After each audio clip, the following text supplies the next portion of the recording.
Last year, I watched Atonement for the first time and couldn't believe I had gone so long without watching this film. It changed me, a difficult watch for sure. Therefore, I thought about how much Wright's filmmaking spoke to me. There's a particular delicacy of the camera that isn't really duplicated by other directors. So, in order to express how he displays love in his films, I'm going to be talking about 4 of them: Pride and Prejudice, Atonement, Anna Karenina, and Cyrano.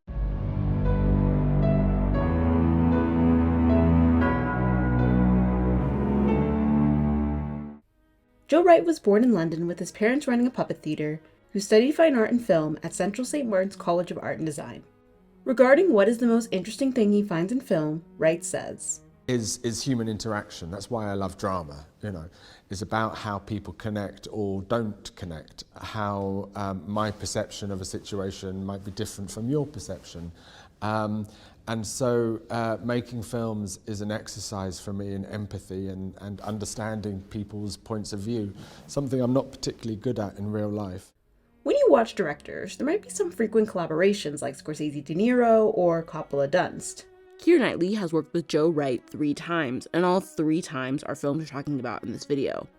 Wright made his film debut adapting one of the most famous love stories of all time, Pride and Prejudice. This film took place in the late 1700s compared to the book setting in the early 1800s, which was done because of Wright's fascination with the British aristocracy and him not liking dresses with the Empire silhouette. This also helped distinguish this Pride and Prejudice adaptation from its predecessors, namely the 1995 BBC television series. Pride and Prejudice, the most popular book by Jane Austen, follows Elizabeth Bennet, played by Keira Knightley, the second oldest Bennet sister living in a world where there is constant pressure on marrying well to support themselves, with the daughters not getting an inheritance. Mr. Darcy is prideful and isn't interested in finding love. The book follows them being brought together despite their differences. 2007's Atonement continues the tradition of adapting a successful book, this one by Ian McEwan. It follows Bryony, played by the ever so talented Saoirse Ronan, a 13-year-old that loves to write.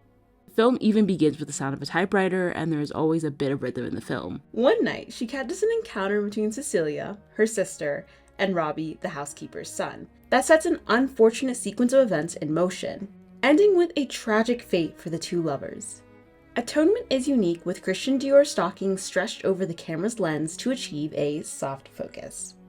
2012's Anna Karenina is based off the 850-plus page novel by Leo Tolstoy, published in 1878. It follows multiple characters that are intertwined, documenting love, politics, and social conflicts. The characters we follow are Anna, her brother Oblonsky, his wife Dolly, her younger sister Kitty, Anna's husband Alexei, Oblonsky's friend Levin, and Vronsky. The main story revolves around Anna and Vronsky as we follow them falling in love and witness their tragic ending. Cyrano is a 2021 musical film based on the 1897 play titled Cyrano de Bergerac, a fictionalized play about Cyrano's life, written by Edmond Rostand. The play takes place in France in the 17th century, with the lead role played by Peter Dinklage. The play follows Cyrano, a poet and a scholar, who is in love with his childhood best friend, but fears that she will not love him because of his large nose. The musical changes it to focus on height. Christian, a fellow soldier in the French army, falls in love with Roxanne at first sight. Because of this, Cyrano helps Christian win Roxanne over by writing her romantic letters. Let's look at the various ways Wright explores the concept of love in his films.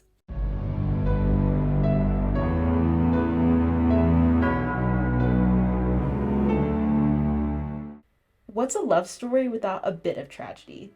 Unless you're Pride and Prejudice. Wright is drawn to these types of stories because of his ability to explore human interaction. In Atonement, Cecilia and Robbie are having a discussion and the vase breaks, and part of it falls into the water.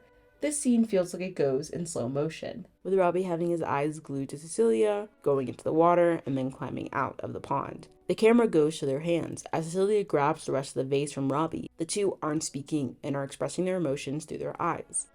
You can tell they're annoyed with one another and the encounter feels unresolved. The camera shows this one scene where Robbie's hand is in the water and it's a beautiful shot. In Atonement, there are a lot of shots where green is shown. Main characters are seen wearing green dresses, specifically Elizabeth, Cecilia, and Roxanne. Green is connected to nature, good health, healing, and balance. Green is in the world around us. It's real, and that's important when considering how green expresses love. We can see this through the iconic scene with Cecilia wearing the green dress. This moment has Cecilia confess her love for Robbie and they begin kissing. There isn't any background music when they make out, which makes you focus on the moment even more. We see their hands hold one another under the table before their lives change forever. When Robbie is accused of harming Lola, Cecilia is the only one that doesn't believe he did it. She tells him a line that's repeated, "Come back to me," which is an endearing message of love. They write letters to one another, which leads to them meeting years later before Robbie is deployed. He goes off to fight in World War II because he would get out on an early sentence. Cecilia meets up with Robbie before he leaves for the war and she tries to hold his hand.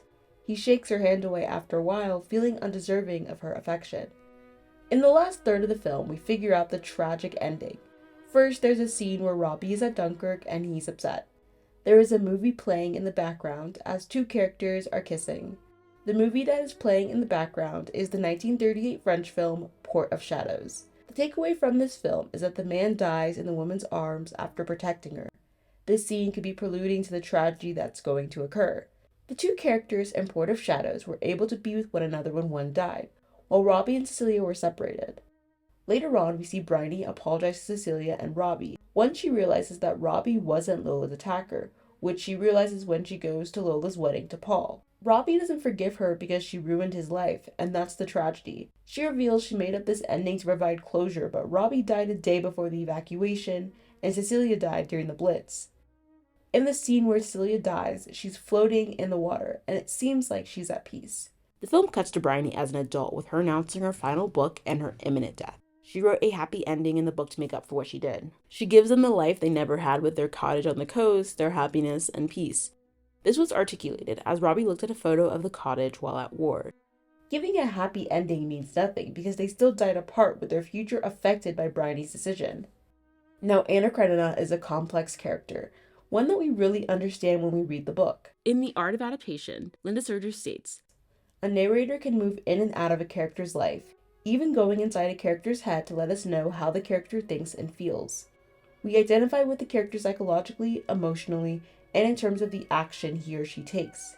In a novel, the narrator stands between us and the story to help us understand and interpret events.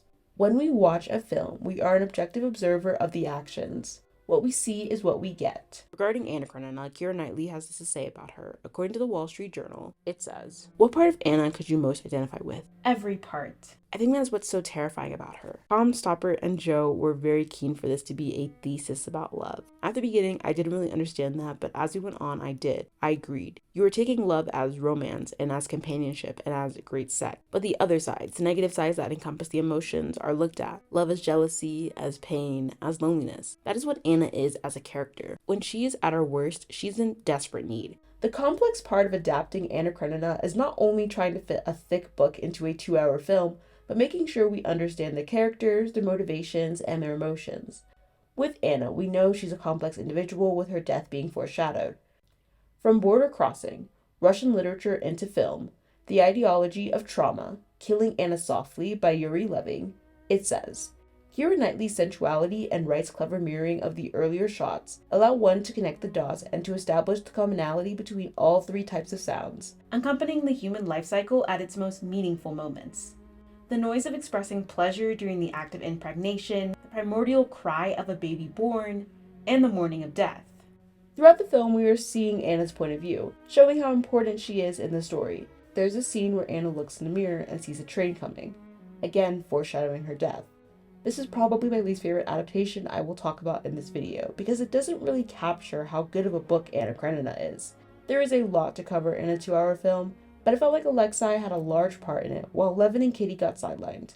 It's difficult to jump from perspectives in a film with multiple characters. We don't come to understand the characters like we should, like Levin's depression after he's rejected by Kitty, his battles with the peasants, which brings up excellent class critiques. It even glosses over how heartbroken Kitty is after she isn't with Vronsky. As a result, the film feels incomplete compared to the book. The thing that the film makes sure to do well was Anna's death scene. Her death scene is really good in the film, with her falling underneath the tracks and saying goodbye to her son beforehand, which was pivotal to show how much Anna loved her son. Around halfway through the film, there's a scene outside with Anna and Vronsky talking about how much they love one another.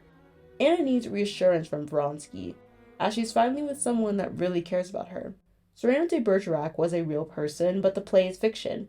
When considering this classic French drama, Cyrano is different from the rest of the plays during this time that were tied to Greek or Roman history. Cyrano de Bergerac didn't fit the categories that were common in 19th century French literature, with Romanticism, symbolism, and realism being developed in France. Cyrano resonated more with medieval French. In Cyrano, Cyrano talks about how his sole purpose on this earth is to love Roxanne, miserable after this confession. A love confession making one feel miserable is tragic, and we've seen how fear can control you.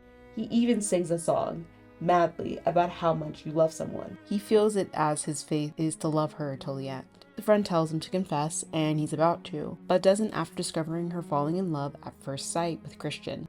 The face when he finds out Roxanne is in love with another guard is heartbreaking, like he loses all meaning in life, and it comes back briefly when he's asked to write the letters. Love can be painful and cruel, and that's the tragedy.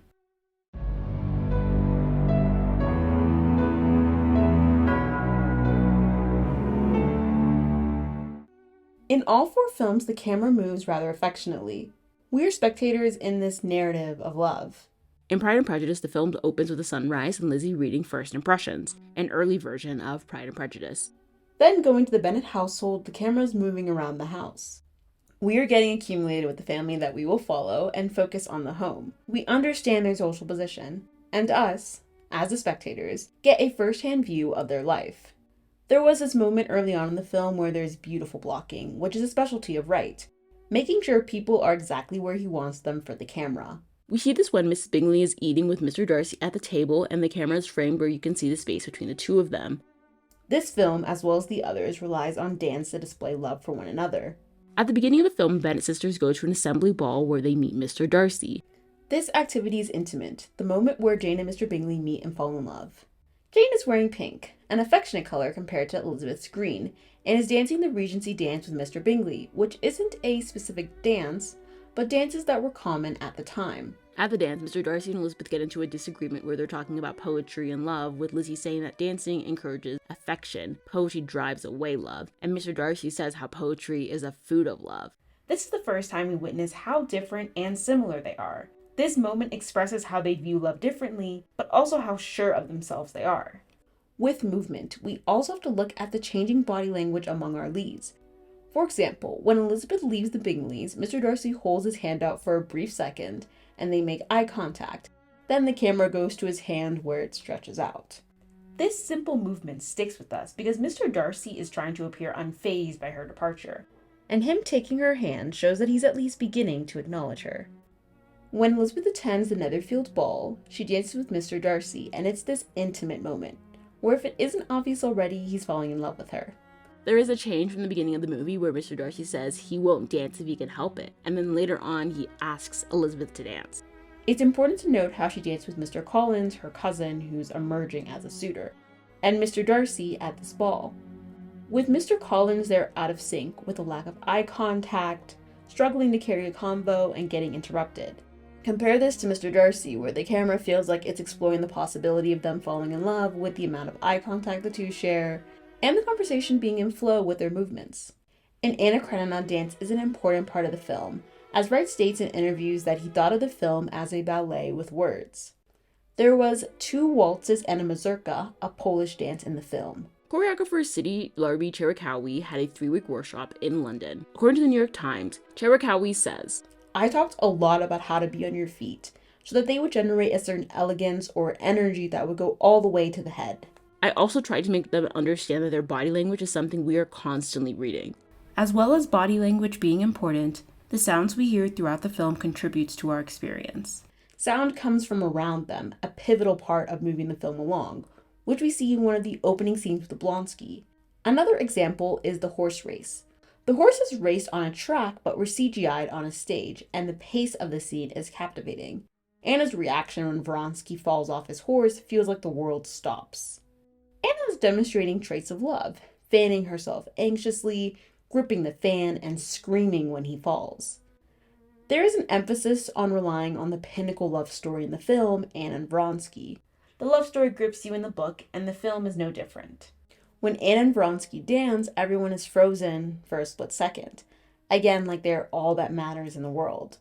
Once they dance past, they come alive. Their chemistry was important, and their dance together was to emphasize how attracted they are to one another.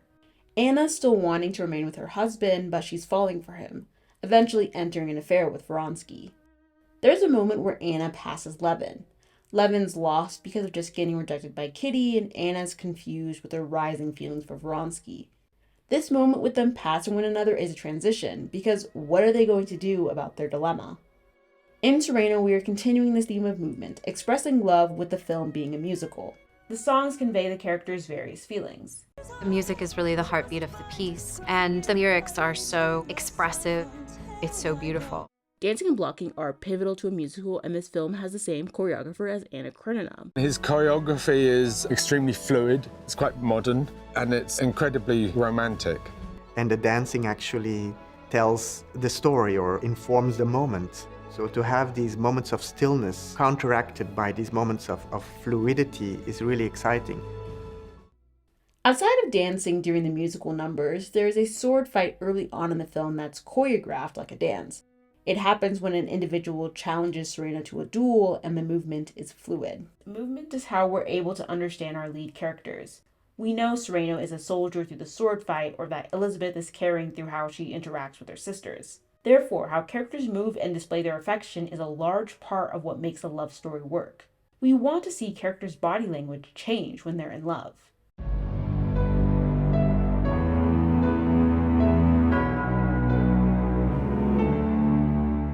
Letters are used not only in films from the past, but also those taking place in the modern day, because who doesn't want to receive a physical letter from the person you care about?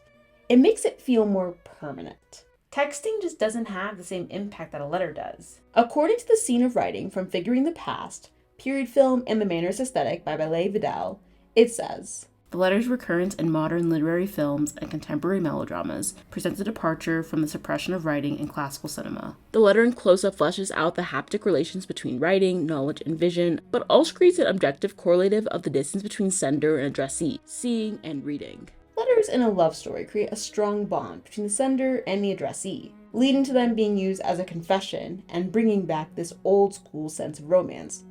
To begin, in Atonement we hear a typewriter. In the period film, letters were a major mode of communication, indicating the passing of time and growth in the characters. Letters are seen multiple times throughout the film, with one of them being Bryony delivering a letter to Cecilia from Robbie. This moment is rather dramatic with the sound of a typewriter, Bryony running, and Robbie mistakenly giving her the wrong letter. In the Scene of Writing from Figuring the Past, period film, and the Manners Aesthetic, it says, "The scene of writing in Atonement appears early in the film. It underscores temporal suspension by spatial fragmentation. It unfolds as a montage of the romantic couple. Robbie struggles to express his feelings in a letter that he keeps retyping, whereas Cecilia, in her separate room, dresses up for the formal dinner later that evening.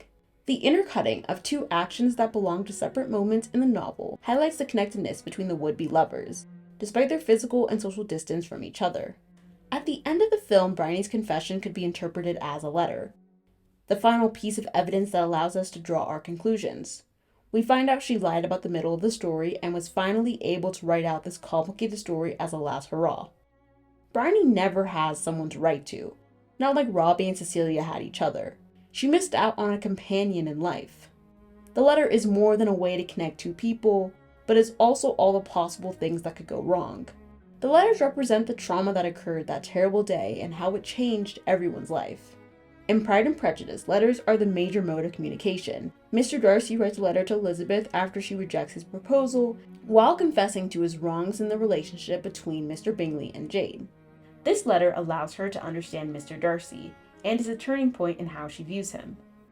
In Sereno, the movie revolves around love letters. Christian can't write love letters, so he goes to Sereno to write his letters, which he agrees to. He uses these letters to write his various feelings.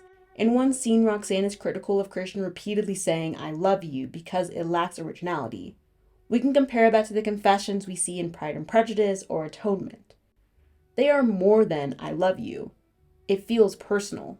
Roxanne is at the top of the balcony, talking to them, where Sereno tells her how much he loves her, as Christian, of course. Sereno writes letters every day when he's off at war. Christian realizes that Sereno is in love with Roxanne through the letters he writes. Sereno denies it, but Christian says you can't hide.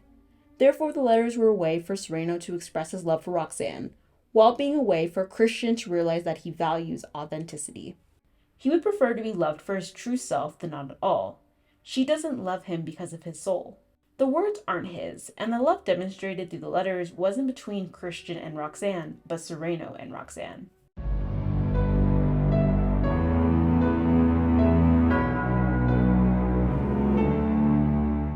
In Pride and Prejudice, Miss Bennet wants all of her daughters to get married because the daughters won't inherit. This viewpoint on marriage to ensure you're well off impacts 3 of the sisters, Jane, Elizabeth, and Lydia. Jane and Mr. Bingley are prevented because of Mr. Darcy and don't get together till the end because of Mr. Darcy telling Mr. Bingley that Jane didn't really like Mr. Bingley. Mr. Bingley rehearses his confession to Mr. Darcy, which is beautiful, and ends with an engagement to Jane. Next, there was Elizabeth, rejecting a proposal from Mr. Collins because of not wanting to marry for wealth and status, which upsets her mother. When Elizabeth rejects a marriage proposal from Mr. Collins, he doesn't understand why she cannot accept him, like what he offers is what anyone would want. Charlotte, Elizabeth's friend, accepts the marriage proposal from Mr. Collins, which contrasts Elizabeth marrying for love. There's this visual of her mother chasing after Lizzie and threatening her that she will never see her again, while her dad is on her side regarding the pressure of marriage and fake love. Charlotte shares the belief Lizzie's mother does, with marrying to help the family, and she's satisfied with that. Elizabeth knows she would not be happy in that circumstance. The bond between Mr. Bennet and Elizabeth isn't as prevalent as it is in the books, but we're still able to gather how much she values her father's opinions. Lydia elopes with Wyndham, who's a hack. The marriage is without love and not one to be proud of, different from the other sisters. Now, Mr. Darcy and Elizabeth's relationship takes a while to materialize. The rain confession is a noteworthy scene from the film. Up until this point, we can tell he's falling for her, and in the proposal he mentions how he would marry her despite her status. She rejects the proposal at first because of finding out about Mr. Darcy's part in Jane and Mr. Bingley, also because of Mr. Wyndham not having the nicest things to say about him. She even says that he's the last man in the world she could marry, which is such a nasty thing to say. Like, how he looks at her, you can see his heart visibly breaking. By the time the second proposal comes around, there is stuttering with the "I love you" and the sun hits perfectly, making me think back to the beginning of the film with the title credit where the sun's rising and hitting at the perfect spot. In Atonement, Bryony is explaining her play to the other kids and says that love is well but not sensible, which is understandable. As a kid, she doesn't comprehend the love that she witnesses. In Anna Karenina, there are complicated relationships. At one point, marriage was talked about by Levin's brother as not for love. Dolly is getting cheated on by Oblonsky and kind of manages it after the book opens with her furious. Alexei is terrible, and the forgiveness scene is a big deal in the book as he's letting go and allowing her to be happy. He refuses to divorce her, which is harming Anna, but when she falls ill, he lets her go and allows her a chance of happiness. Later on, Kitty finds the business of marriage disgusting. She's pretty bitter and says, "Why do they call it love?" Dolly responds, "It is love," while looking at her child. This demonstrates how Dolly no longer prioritizes love with her marriage and sees it with her child. When Kitty and Levin get together, it takes a while, especially when in the books we see a build-up, but the movie moves rather quickly. I did like the nod with the word game. In Sereno, the first few minutes articulate the feeling of love with a conversation between Marie, Roxanne's attendant, and Roxanne, by saying love doesn't last. Marie says how lasts are compromise and sacrifice. Children need love, and adults need money. That is the viewpoint on marriage for Roxanne as she's being courted by Degouche. Degouche gets rejected by Roxanne when she marries Christian instead, avoiding eye contact with him when he confesses earlier in the film his love for her. The colonel feels like he's deserving of love, but once Roxanne rejects him, he retaliates by sending the soldiers to war. Christian later dies in battle. Christian makes Sereno promise that he must tell Roxanne the truth, and he doesn't tell her until he's about to die. He dies after they share a kiss.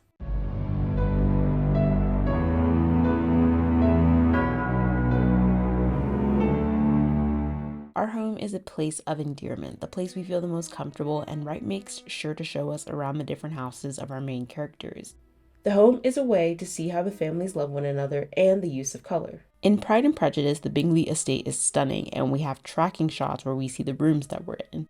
Compare this to the Bennets, which is smaller, representing their economic situation but still having the homey feel, with the piano and how the sisters are relaxed in their own home. Regarding the Bennets, this is what the cast says. Upper middle class any girl really, family girls had was to marry. That was it. That was the job that they had to do. That was the only way that they could survive, the only way they could better themselves was the kind of marriage that she takes. Mr. Bingley is just what a young man ought to be. I think your focus was certainly on marriage from a much earlier age, and that was, of course, the only option, really. At the beginning of the film, they're talking about these things. They're talking about men, they're talking about marriage, they're talking about things they don't understand. They think passionately about them every minute of the day, but suddenly their emotions catch up with their minds. And I think it's what you're watching in this film is girls experience huge feelings for the first time. Mr. Collins and I are engaged. Engaged? The thing about Elizabeth is she's very human. Maybe that's why the book is as popular as it is. To be married? Not all of us can afford to be romantic. I think Lizzie Bennet's quite a difficult character. I think she's quite, she's so strong-willed and so kind of, she doesn't want a quiet life. She will question all the time. Daughter, marry, is that really all you think about? Joe Wright planned to film around Russia, but when the budget didn't allow, it was decided that would be on the stage. The Hollywood Reporter writes, "I was reading Orlando Figg's book, Natasha's Dance at the time," recalls Wright. He describes Russian society of the period living their lives as if upon a stage. They were very concerned by how they appeared to each other. In fact, the elite of late 19th century St. Petersburg emulated Parisian high culture. They spoke French, dressed in Paris fashions, and read etiquette books about how to behave like proper femmes and hommes. Although risky for a $31 million film, Wright became convinced that a stage setting served as the ideal metaphor for exploring the confines of that society. Wright didn't watch the other Anna Karenina adaptations and wanted a version that was different from the ones before. There was a distinct look, with the fashion not from Imperial Russia but 1950s Paris. That's the lovely thing about it. By setting myself the limitation of the theater, I was then liberated to be able to be more expressive, says Wright, citing a scene that featured Anna approaching her young son's bed, a piece of furniture seemingly adrift in the middle of a stage. I wanted the sense of him being a tiny figure in the tiny bed in this vast carnivorous space. So I was able to find those images to express those feelings. In Anna Karenina, the home shows us various families and their dynamics. According to The Hollywood Reporter, the contrasting worlds of main characters Karenin and his wife Anna, and Anna's brother Oblonsky, were depicted by set designs, says Spencer. Even the furnishings are character-specific. The marble floors, dark colors, and hand-painted gilt motifs of Karenin's apartment display aristocratic formality, while deep colors and masculine decor for the bedroom convey a claustrophobic marriage. Oblonsky's home, with its ornate drawing room filled with toys and a softer color palette, is much lighter in feeling. For example, when Anna goes to her son's room, it's confined, showing how restricted she feels, and it looks like a painting. This makes me think about how she would do anything for her son. Outside of the houses, we see how their costumes can match with the background or contrast it. We see this with the scene between Anna and Vronsky where they're admitting their love for one another, each wearing white, outside, not confined by the stage, showing how their love has no bounds.